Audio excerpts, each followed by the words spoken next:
Le Flash Info avec le centre de stockage de la Manche. Et pour ce nouveau jour de mobilisation en Normandie, les opposants à la loi travail passent à la vitesse supérieure dans la Manche. Depuis 6 heures ce matin, plusieurs endroits très stratégiques de l'agglomération de Cherbourg sont bloqués. Les secteurs concernés sont le rond-point Malraux à la glacerie et le rond-point des Miels à la gare maritime. À noter aussi qu'une opération escargot doit être organisée cet après-midi pour rejoindre la place Napoléon, lieu de départ du défilé des manifestants. Les automobilistes devront donc prendre leur mal en patience, tout comme ceux qui voulaient prendre le train aujourd'hui. La grève à la SNCF se poursuit. Les prévisions sont à peu près identiques à celles d'hier, à savoir un train sur 2 sur le Paris-Cherbourg et sur les lignes TER de Normandie et un train sur 5 sur le Paris-Granville. Tous ces blocages donc font craindre une pénurie de carburant dans les stations-service de la région. Certaines ont été prises d'assaut par des automobilistes inquiets. Hier soir, la préfecture de la Manche s'est voulue rassurante. Il n'y a pas de rupture de l'approvisionnement en super ou en gasoil.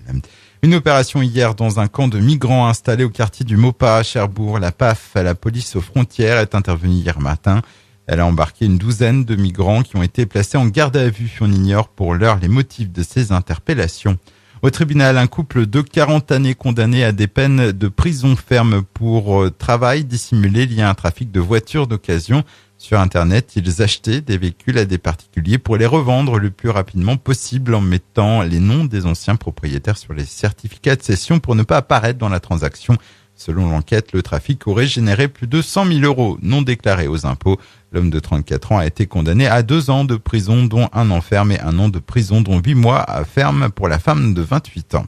Et puis en sport, la bonne nouvelle pour les footballeurs aguets. Après 4 saisons passées en DSR, le SPH vient de gagner son billet pour la division honneur, une place assurée après les points de pénalité reçus par Douvres. Des sanctions qui devraient aussi faire le bonheur des Coutançais. Le Flash Info vous a été présenté par Landra, centre de stockage de la Manche à Digueulville. Pour en savoir plus et visiter notre centre, 0810 120 172, coup d'un appel local.